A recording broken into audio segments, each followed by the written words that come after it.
Sebelum kita memulai ibadah, mari bersama-sama kita perkatakan dengan iman Mazmur 91 sebagai doa kita.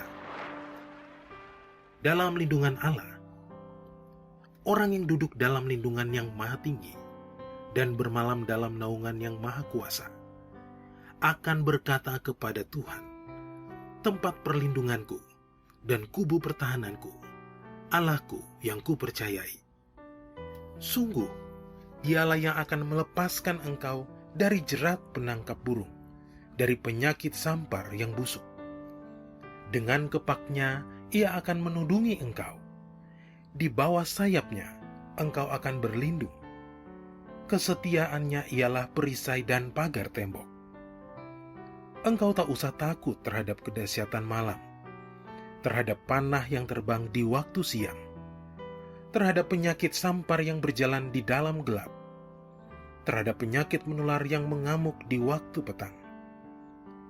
Walau 1.000 orang rebah di sisimu, dan 10.000 di sebelah kananmu, tetapi itu tidak akan menimpamu. Engkau hanya menontonnya dengan matamu sendiri dan melihat pembalasan terhadap orang-orang fasik. Sebab Tuhan ialah tempat perlindunganmu, yang maha tinggi telah kau buat tempat perteduhanmu. Malapetaka tidak akan menimpa kamu, dan tulah tidak akan mendekat kepada kemahmu. Sebab malaikat-malaikatnya akan diperintahkannya kepadamu untuk menjaga engkau di segala jalanmu. Mereka akan menatang engkau di atas tangannya, supaya kakimu jangan terantuk kepada batu. Singa dan ular tedung akan kau langkahi. Engkau akan menginjak anak singa dan ular naga. Sungguh, hatinya melekat kepadaku, maka aku akan meluputkannya. Aku akan membentenginya, sebab ia mengenal namaku. Bila ia berseru kepadaku, aku akan menjawab. Aku akan menyertai dia dalam kesesakan. Aku akan meluputkannya dan memuliakannya. Dengan panjang umur akan kukenyangkan dia, dan akan kuperlihatkan kepadanya keselamatan daripadaku.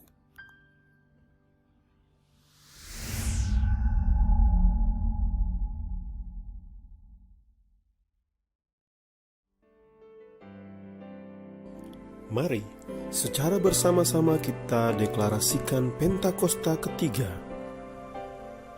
Pentakosta ketiga adalah pencurahan Roh Kudus yang dahsyat di zaman now, melebihi yang terjadi di Azusa Street. Pentakosta ketiga akan mengakibatkan penuaian jiwa yang terbesar dan terakhir sebelum Tuhan Yesus datang kembali. Pentakosta ketiga akan membangkitkan generasi Yeremia, yaitu anak-anak muda yang dipenuhi oleh Roh Kudus, cinta mati-matian kepada Tuhan Yesus, tidak kompromi terhadap dosa dan akan bergerak untuk memenangkan jiwa. Pentakosta ketiga lahir di Indonesia yang bergerak ke bangsa-bangsa. Gerakan ini dari timur ke barat dan akan kembali ke Yerusalem. Pentakosta ketiga akan memberikan kuasa untuk menyelesaikan amanat agung, dan setelah itu Tuhan Yesus datang kembali.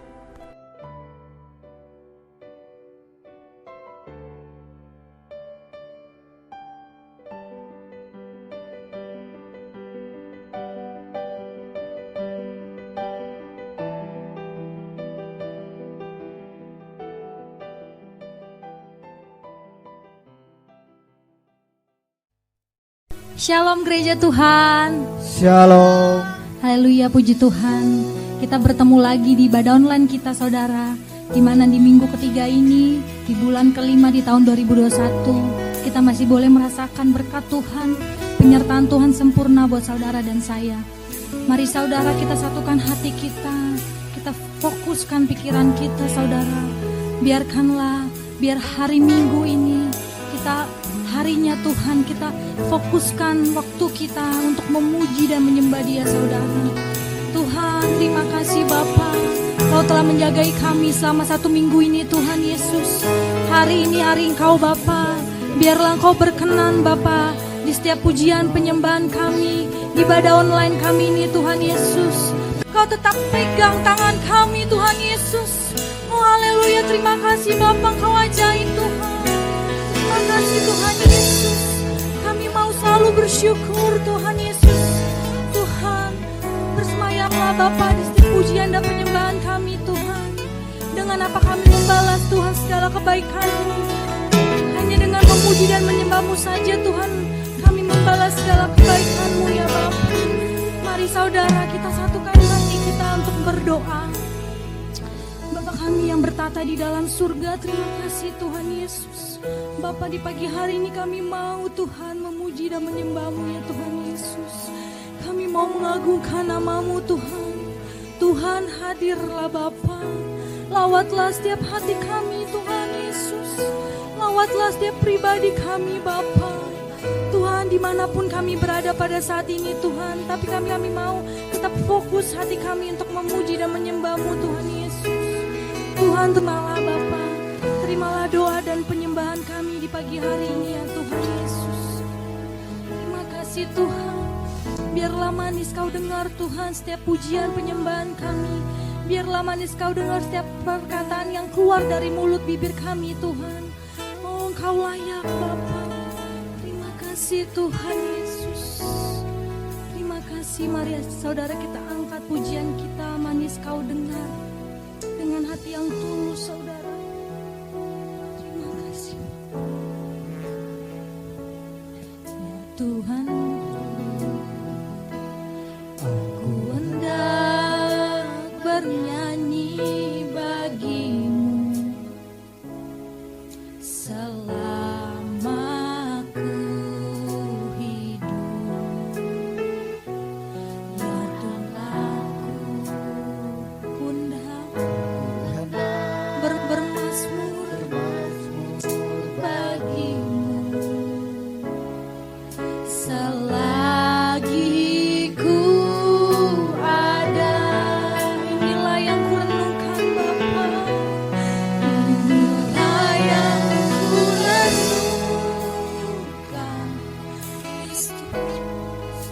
setiap waktu. Biarlah manis Kau dengar Tuhan.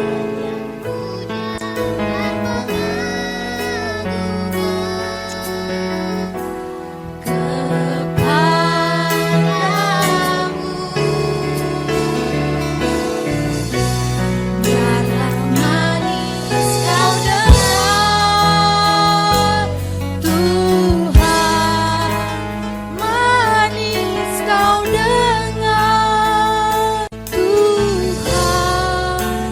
Dan hatiku bersuka karena-Mu. Mari kita nyanyikan dengan lembut saudara. Dari awal aku hendak bernyanyi bagi-Mu selama ku hidup. Aku hendak bermasmur bagi-Mu selagi ku ada. Dari awal saudara ya Tuhanku. Ya Tuhanku, aku hendak bernyanyi bagi-Mu selama ku hidup. Ya Allahku, kami mau bermasmur bagi Engkau Tuhan Yesus. Selagi kami ada Tuhan. Selagi ku ada. Biarlah inilah yang kami renungkan Tuhan Yesus.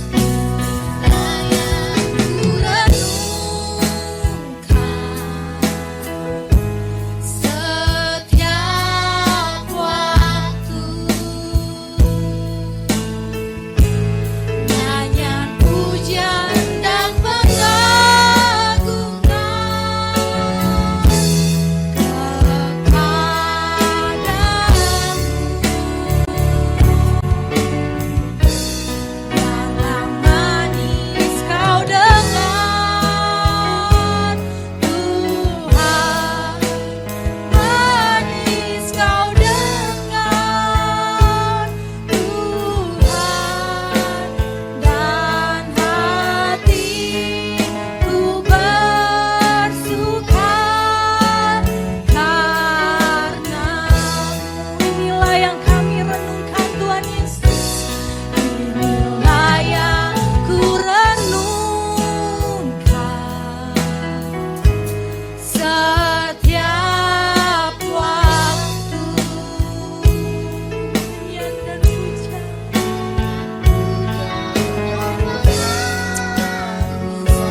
haleluya saudara.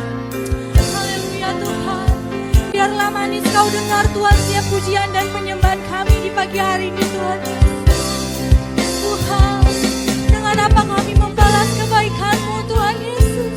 Kami tidak bisa berbicara banyak Tuhan. Hanya penyembahan, pengagungan, pujian kami berikan kepada Engkau ya Bapa. Mari saudara sembah dalam roh saudara, jangan diam saudara. Berikan waktu yang terbaik untuk Tuhan. Ini waktunya Tuhan saudara. Mari sembah dalam roh. Sikiara bara bara bara bara. Sikiara bara bara bara bara bara. Sikiara bara bara bara bara bara bara. Sikiara bara bara bara bara. Tuhan, terimalah pujian dan penyembahan kami Bapa. Tuhan Yesus, biarlah manis Kau dengar Tuhan. Tuhan, pakailah hidup kami selagi kami ada Bapa. Kami mau melayani Kau Tuhan Yesus. Kami mau menyerahkan hidup kami sepenuhnya hanya untuk Engkau Bapa. Tuhan Yesus, haleluya. Sikiara bara bara. Sikiara bara bara bara. Mari sembah dalam roh saudara. Sikiara bara bara bara. Sikiara bara bara bara. Sikiara bara bara bara. Sikiara bara bara bara. Sikiara bara bara bara. Yesus, kami mau menyembah Kau Tuhan. Kami mau menyembah Kau Tuhan Yesus. Sebab Engkau yang layak Bapa. Engkau yang layak Tuhan. You are worthy of it all Tuhan Yesus. You are worthy of it all Bapa. Haleluya. You are worthy of it all. You are all things. To you are all things. You deserve the glory. Dengan lembut saudara, you are worthy of it all. You are worthy of it all. Yes, Jesus. You are worthy of it all. For from you are all things, and to you are all things. You deserve the glory. You are worthy of it all. You are worthy of it all, Jesus.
the glory.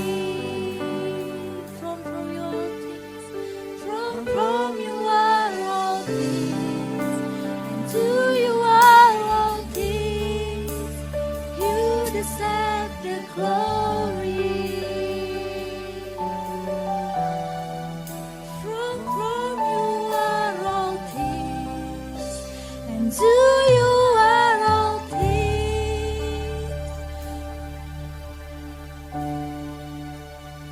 You deserve the glory. Haleluya. Beri kemuliaan hanya untuk Dia. Haleluya.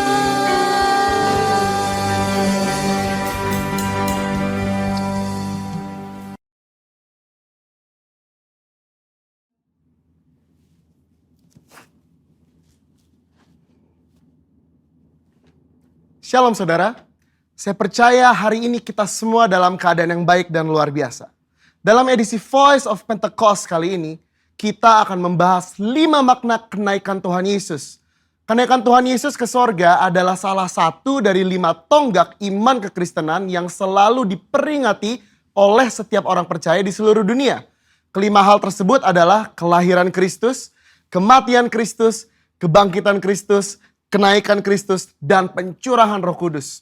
Kelima peristiwa tersebut bukan sekedar cerita, melainkan sejarah yang sudah dan benar-benar terjadi, yang merupakan bagian dari rencana dan kehendak Tuhan atas dunia agar semua manusia boleh mengalami kasih, pemulihan, dan keselamatan. Hari ini kita akan melihat kebenaran-kebenaran utama tentang kenaikan Tuhan Yesus ke sorga. Yang pertama, menyatakan kesempurnaan pekerjaan dan karya penebusannya di muka bumi. Kenaikan Tuhan Yesus menandai bahwa Ia telah menyelesaikan dengan sempurna tugas yang diberikan oleh Bapa untuk turun ke dunia dan menjadi sama dengan manusia, untuk menebus dan menyelamatkan umat manusia yang telah jatuh dalam dosa. Banyak orang menganggap iman Kristen itu bodoh karena menjadikan manusia sebagai Tuhan. Tetapi iman Kristen tidak seperti itu. Karena iman Kristen percaya bahwa Yesus adalah Tuhan. Dia datang berinkarnasi menjadi manusia, lalu setelah kebangkitannya, dia kembali kepada kemuliaan keilahiannya. Yang kedua, menyediakan tempat yang kekal bagi orang percaya. Yohanes 14 ayat 2 mengatakan kenaikan Tuhan Yesus ke sorga adalah bukti bahwa sorga itu nyata dan bukan hanya sekedar fiktif belaka. Tuhan sudah menyediakan tempat bagi kita di sorga. Tetapi perlu dicatat bahwa tidak semua orang di dunia ini bisa masuk sorga. Hanya mereka yang sungguh-sungguh percaya, hidup kudus, dan menaati firman-Nya yang akan masuk sorga. Yang ketiga, menjadi imam besar, agung, dan pengantara bagi perjanjian yang baru. Di dalam Ibrani 4 ayat 14-16, Ibrani 7 ayat 25, dan Ibrani 9 ayat 15 menunjukkan betapa sempurnanya kasih, pengorbanan, dan anugerah Tuhan atas hidup kita sebagai orang percaya. Alkitab menyatakan bahwa di sorga kita memiliki imam besar agung yang senantiasa mendengar doa dan permohonan kita. Karena dia selalu menjadi pengantara bagi pengampunan dosa ketika kita datang menghadap tahta kasih karunia-Nya. Yang keempat, menyatakan kedatangannya yang kedua kali. Janji tentang kedatangan Kristus yang kedua kali diteguhkan kembali, bahkan dinyatakan dengan cara seperti apa Yesus akan datang kembali.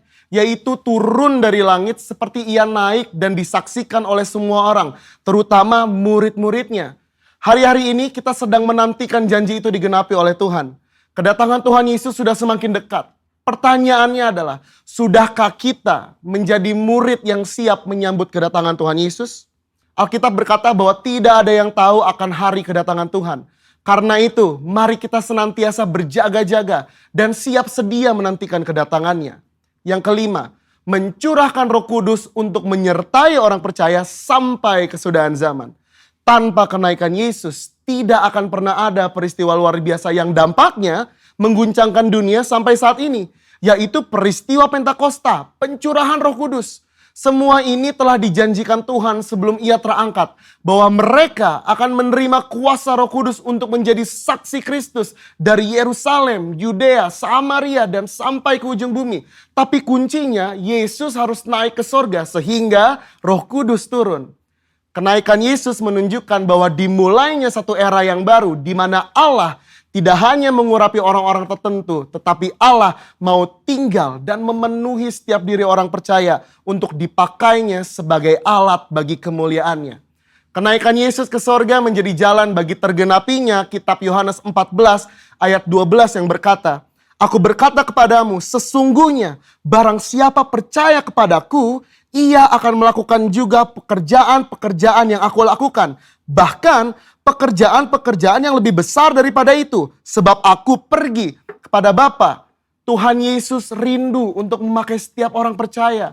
Dia ingin menyatakan kuasa dan kemuliaannya melalui kehidupan kita. Itu sebabnya dia harus naik ke sorga. Sehingga oleh karena karya Roh Kudus yang mengurapi, membaptis dan memenuhi kita, maka semua rencana dan kehendak Allah itu boleh terlaksana dan tergenapi. Sudahkah saudara dipenuhi Roh Kudus? Sudahkah saudara dibaptis oleh Roh Kudus dengan tanda awal berbahasa roh? Dan sudahkah saudara berjalan tiap hari dalam kuasanya? Karena untuk itu semua Tuhan Yesus naik ke surga. Saya percaya kita akan semakin sungguh-sungguh untuk menggenapi dan melaksanakan kehendak dan rencana Tuhan atas hidup kita. Saudara, untuk penjelasan lebih lanjut dari tim teologi kami, silakan klik link yang ada di atas atau scan QR Code yang tersedia. Salam integritas. Tuhan Yesus memberkati.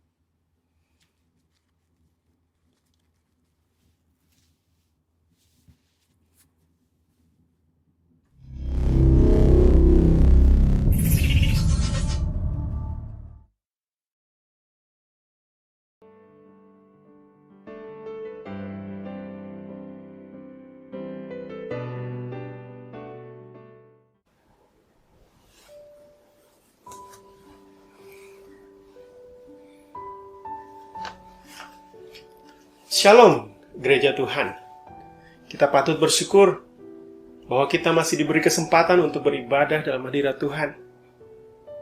Kita patut bersyukur kalau kita diberi kesempatan untuk mendengar firman Tuhan. Namun sebelum kita mendengar firman Tuhan, mari kita sama-sama satukan hati. Kita minta Roh Kudus untuk membimbing kita, supaya kita semakin mengerti apa yang Tuhan Yesus mau dalam hidup kita. Terima kasih Tuhan Yesus untuk kesempatan indah di pagi ini kami boleh bersekutu, bersehati untuk memuji memuliakan Engkau Tuhan. Terima kasih Bapa. Meskipun ada banyak badai dalam kehidupan kami Tuhan, namun kami sungguh percaya Engkau Allah yang dahsyat perkasa. Engkau memegang tangan kami Tuhan. Terima kasih Tuhan Yesus. Dan pagi ini Tuhan kami siapkan hati kami untuk mendengar firman-Mu ya Bapa. Urapi hati pikiran kami Tuhan dengan Roh Kudus-Mu yang dahsyat itu Tuhan. Beri pengertian-pengertian baru buat kami Tuhan Yesus. Dan biarlah hidup kami senantiasa dibimbing oleh Roh Kudus-Mu Tuhan Yesus. Supaya Roh Kudus mengingatkan setiap firman yang sudah kami dengar, yang sudah kami baca. Mari Tuhan, urapan-Mu atas kami, otoritas-Mu atas kami Tuhan. Supaya kami bisa memahami firman-Mu Tuhan dengan lebih baik lagi Bapa. Supaya kami bisa melakukan setiap firman-Mu Tuhan, setiap perintah-perintah-Mu dalam hidup kami Tuhan. Lebih baik lagi Tuhan dari hari ke hari. Berfirmanlah bagi kami Tuhan, karena kami siap mendengar firman-Mu. Haleluya. Amin. Nah, jemaat Tuhan yang dikasihi dalam nama Yesus Kristus, meskipun di tengah badai COVID yang masih bergejolak, beberapa saat diam dan tenang, namun tiba-tiba meledak dan menghasilkan klaster baru. Tapi percayalah, Bapak Ibu, bahwa tidak ada satupun perkara yang terjadi di luar kehendak Tuhan, dan bahwa kasih dan penyertaan Tuhan tidak pernah berlalu. Tuhan tidak pernah ingkar janji. Nah, hari ini saya rindu membagikan sesuatu yang berhubungan dengan integritas, sesuai dengan tema tahun 2021 GBI Jalan Jenderal Gatot Subroto, yaitu tahun integritas. Mari kita refresh sejenak tentang arti integritas. Apa sih integritas itu? Apa arti integritas? Apa arti integritas untuk diri pribadi kita? Nah, ada yang menyebutkan bahwa integritas adalah nilai-nilai dari kehidupan kita. Ada sebagian lagi menyebutkan integritas itu tentang mutu, integritas itu tentang sifat, dan sebagainya, dan sebagainya. Namun, sederhananya, integritas itu adalah apa yang kita kerjakan dan lakukan di depan orang banyak. Itu juga yang kita kerjakan waktu kita sendiri. Setuju ya? Artinya, apa yang kita lakukan ketika ibadah onsite harus sama dengan ibadah online. Amin.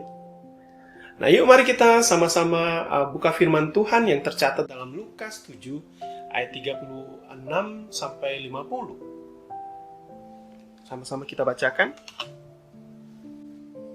Yesus diurapi oleh perempuan berdosa. Seorang Farisi mengundang Yesus untuk datang makan di rumahnya. Yesus datang ke rumahnya orang Farisi itu lalu duduk makan. Nah, di kota itu ada seorang perempuan yang terkenal sebagai seorang berdosa. Ketika perempuan itu mendengar bahwa Yesus sedang makan di rumah orang Farisi itu, datanglah ia membawa sebuah buli-buli pualam berisi minyak wangi. Sambil menangis, ia pergi berdiri di belakang Yesus dekat kakinya, lalu membasahi kakinya itu dengan air matanya dan menyekanya dengan rambutnya. Kemudian ia mencium kakinya dan meminyakinya dengan minyak wangi. Ketika orang Farisi yang mengundang Yesus melihat hal itu, ia berkata dalam hatinya, "Jika ia ini nabi, tentu ia tahu siapakah dan orang apakah perempuan yang menjamahnya ini. Tentu ia tahu bahwa perempuan itu adalah seorang berdosa." Lalu Yesus berkata kepadanya, "Simon, ada yang hendak kukatakan kepadamu." Sahut Simon, "Katakanlah, Guru." Ada dua orang yang berhutang kepada seorang pelepas uang. Yang seorang berhutang 500 dinar, yang lain 50.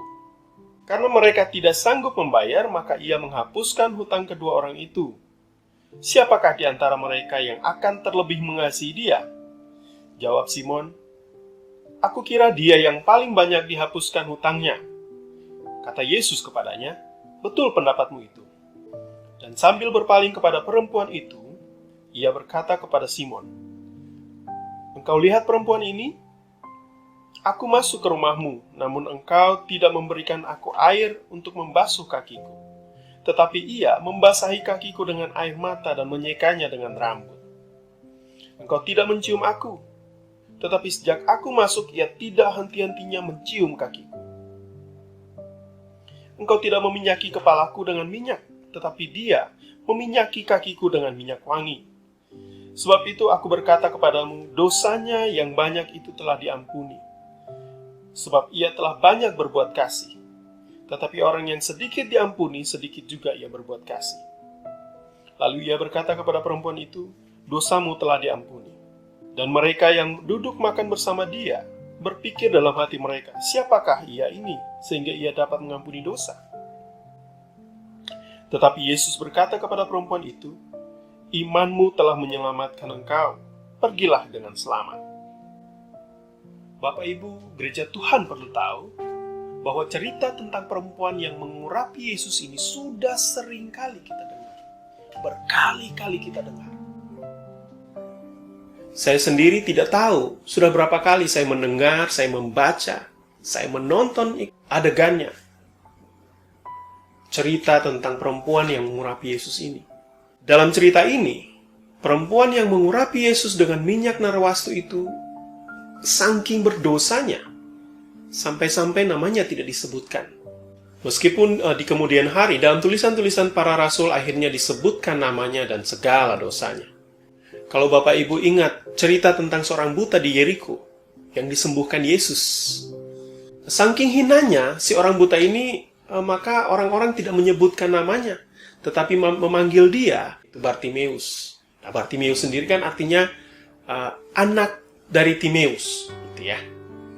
Nah, kalau cerita tentang Yesus diundang makan oleh orang Farisi yang bernama Simon, kita bawakan, kita sadur menjadi cerita yang lebih modern, mungkin bisa disebutkan bahwa dalam kisah ini ada seorang selebriti yang diundang untuk makan malam di rumah seorang cendekiawan yang terkenal di kota itu.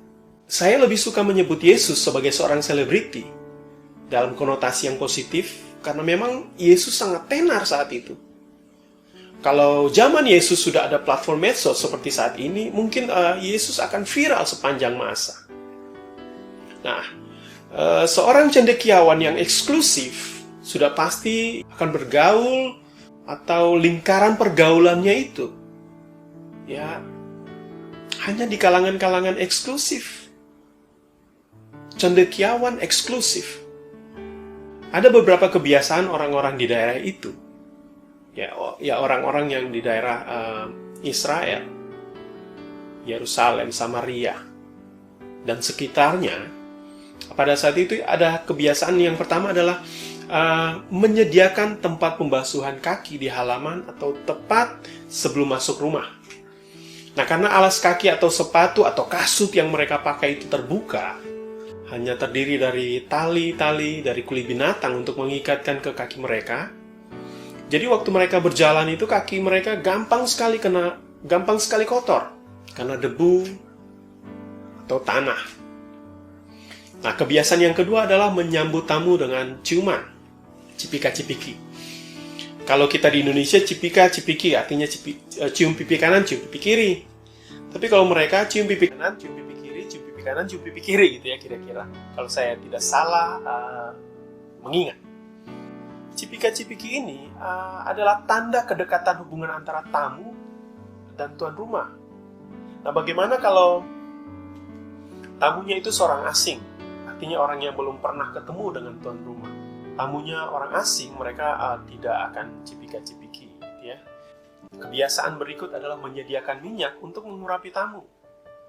Urapan itu bermakna bahwa tuan rumah berkenan rumahnya dimasuki oleh si tamu. Nah, minyak yang dituangkan ke kepala para tamu biasanya adalah minyak yang sudah dicampur dengan minyak wangi. Minyak zaitun yang sudah dicampur dengan minyak wangi. Dengan maksud membuat hati para tamu menjadi gembira dan agar ketika masuk ke dalam pesta, para tamu itu masuk dengan wajah berseri-seri, gitu ya. Supaya waktu tamu makan, mereka duduk makan itu tidak makan dengan muka yang muram, atau muka murung atau muka sedih, gitu ya. Nah, makanya dalam Amsal 27 ayat 9a itu mengatakan bahwa minyak dan wangi-wangian menyukakan hati, gitu ya. Oke, kita kembali ke bayangkan seorang cendekiawan yang katanya pintar dan tahu banyak hal, bahkan bisa dibilang sangat menguasai bidang mereka. Nah, dalam hal ini seorang Farisi, berarti dia sangat mengerti dan paham betul dengan tradisi atau kebiasaan. Namun yang terjadi adalah si cendekiawan ini, tuan rumah, notabene adalah orang Farisi ini, lupa menyediakan semua itu. Tuan rumah lupa menyambut tamunya dengan ciuman.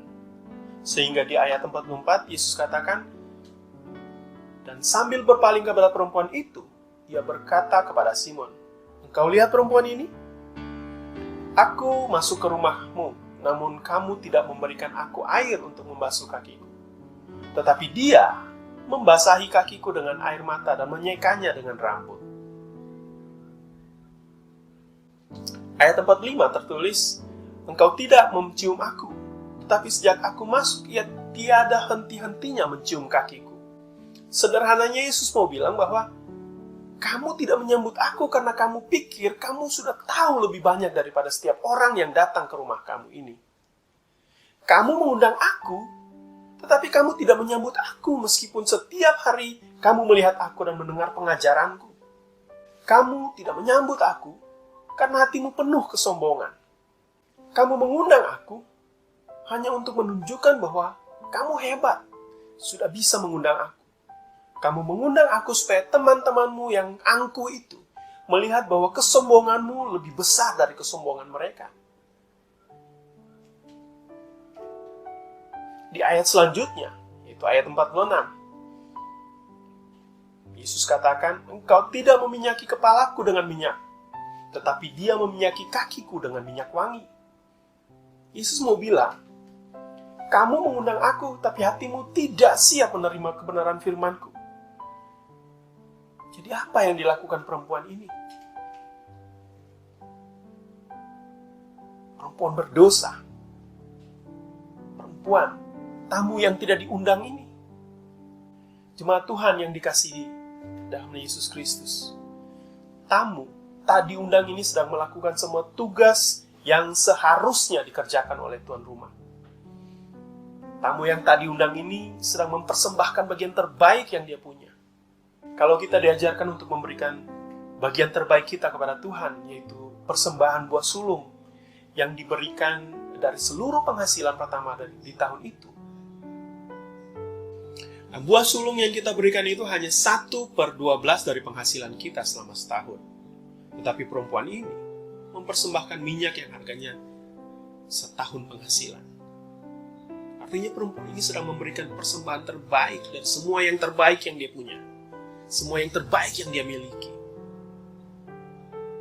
Perempuan yang tidak termasuk dalam undangan ini melakukan semua itu karena dia tahu bahwa Yesus mampu mengampuni dosanya yang sangat banyak itu. Saking banyaknya, namanya tidak disebutkan. Dosa yang membuat namanya seolah-olah sebuah kekejian itu jika disebutkan. Tamu tak diundang ini tahu persis bahwa pengampunan dosa itu nyata.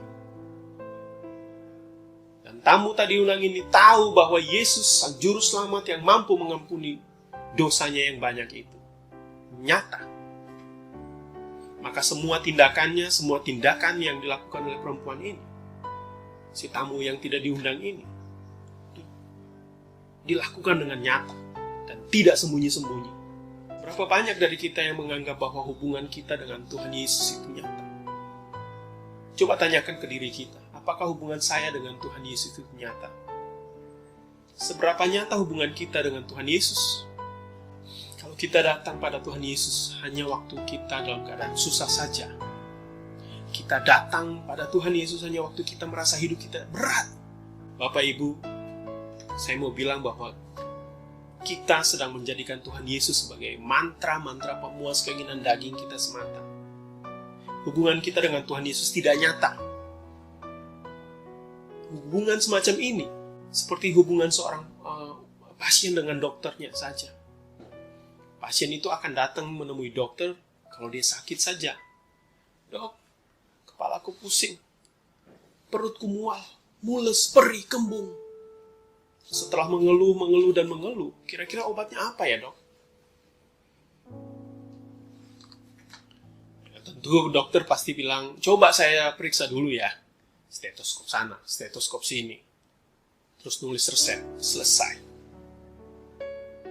Gak ada pasien yang tiba-tiba telepon dokternya, "Hai dokter, apa kabar?" Gak ada hujan, gak ada angin. Simon, si orang Farisi ini bukan orang lain. Tapi Simon ini mewakili kita yang sering berpikir bahwa kita tahu banyak tentang bagaimana menjadi orang Kristen yang baik. Kita yang sering menganggap diri kita sudah paling memahami apa yang Tuhan Yesus mau. Bagaimana dengan kita yang merasa paling mengerti tentang hidup keagamaan?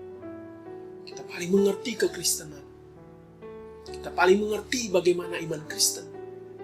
Apakah kita mengundang Yesus supaya orang-orang di sekeliling kita melihat bahwa kita adalah anak-anak Tuhan? Apakah kita mengundang Yesus dan siap menerima kebenaran firman Tuhan? Apakah kita mengikuti dan memperlakukan ibadah online sama baiknya dengan ibadah onsite? Apakah kita sungguh-sungguh mengikuti ibadah online seperti kita sungguh-sungguh dan serius mengikuti ibadah onsite? Kalau kita bisa mengikuti ibadah online sambil ngulet, masih di bawah selimut, masih mager, gak mau keluar dari dalam selimut. Kalau kita ibadah online sambil balas WhatsApp, sambil balas email, sambil mengerjakan hal lain, Bapak Ibu Saudara, ketahuilah bahwa kita sedang mempraktekkan kehidupan yang menyepelekan Tuhan Yesus. Bagaimana bisa kita bilang kalau kita menyembah Tuhan sambil melakukan kegiatan lain? Bagaimana kita bisa melakukan pujian penyembahan sambil meringkuk di bawah selimut? Terus kita bilang kalau kita berintegritas, beribadah kepada Tuhan dengan penuh integritas gitu. Kita sedang mempraktekkan kehidupan yang munafik, Bapak Ibu. Integritas kita dipertanyakan. Pasti ada yang bilang, "Pak, gak ada hubungannya kesiapan hati kita menerima firman Tuhan dengan sikap hidup." Oh, Bapak Ibu Saudara yang dikasihi dalam Tuhan Yesus. perbuatan dan perlakuan kita mencerminkan sikap hati kita menanggapi sesuatu masalah. Integritas kita sebagai anak Allah diuji ketika kita sendiri.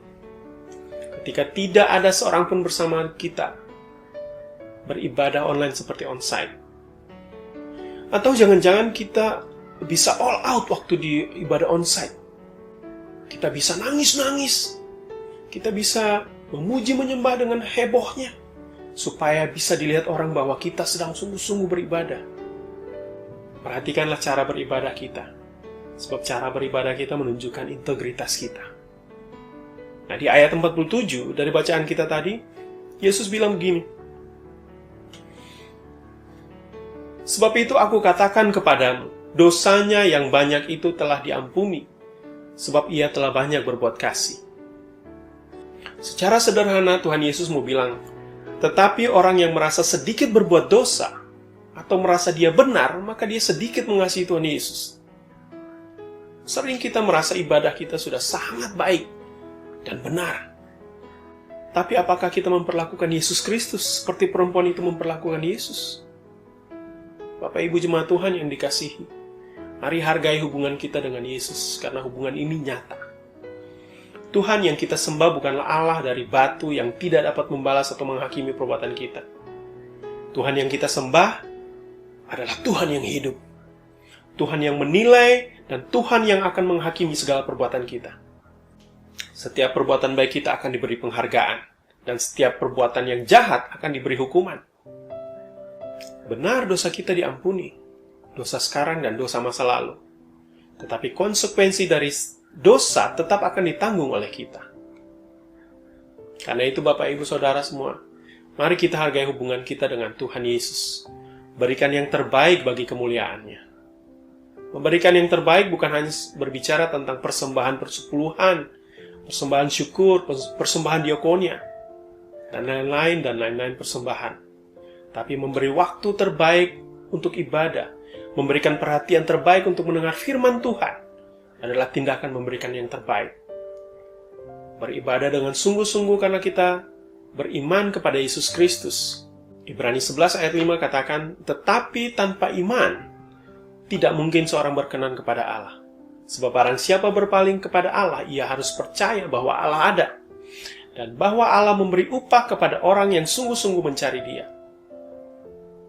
Yuk Bapak Ibu jemaat Tuhan, mari lebih bersungguh-sungguh lagi mencari wajah Tuhan. Bangun hubungan dengan Tuhan bukan karena kita dalam keadaan susah. Bangun hubungan dengan Tuhan bukan waktu kita mencari jalan keluar saja.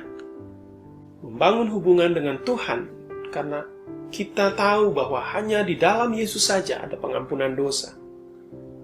Bangun hubungan dengan Tuhan Yesus karena kita sadar bahwa kita paling banyak mendukakan hati Tuhan Yesus. Demikian firman Tuhan. Mari kita satukan hati untuk berdoa. Terima kasih Tuhan untuk firman-Mu yang boleh kami dengar pagi ini Bapa.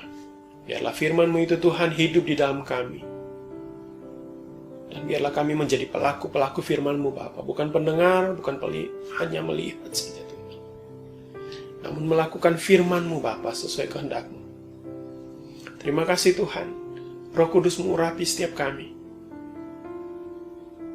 Di dalam nama Yesus Kristus, kami berdoa dan mengucap syukur. Haleluya.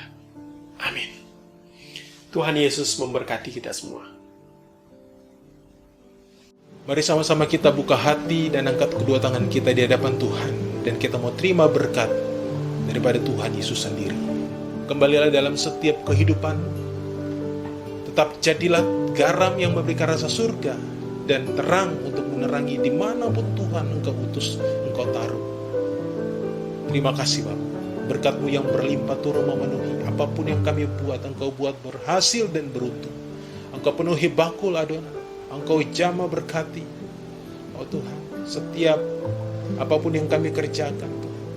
Karena Tuhan menghadapkan wajah-Nya di dalam kehidupan kami. Dan memenuhi dan mengurapi serta menyertai di dalam segala situasi kehidupan. Berkat daripada Allah Bapa penuh dengan kasih karunia Tuhan Yesus Kristus dan persekutuan dengan Allah Roh Kudus, tambah hari tambah manis, menasihati, menghibur, membimbing setiap kita mulai hari ini sampai Maranatha. Tuhan Yesus datang kali yang kedua, menjemput setiap kita di awan-awan yang bermain. Bahkan sampai selama-lamanya. Setiap kita yang terima berkat Tuhan, sama-sama katakan, Amin. Selamat hari Minggu, Tuhan Yesus memberkati.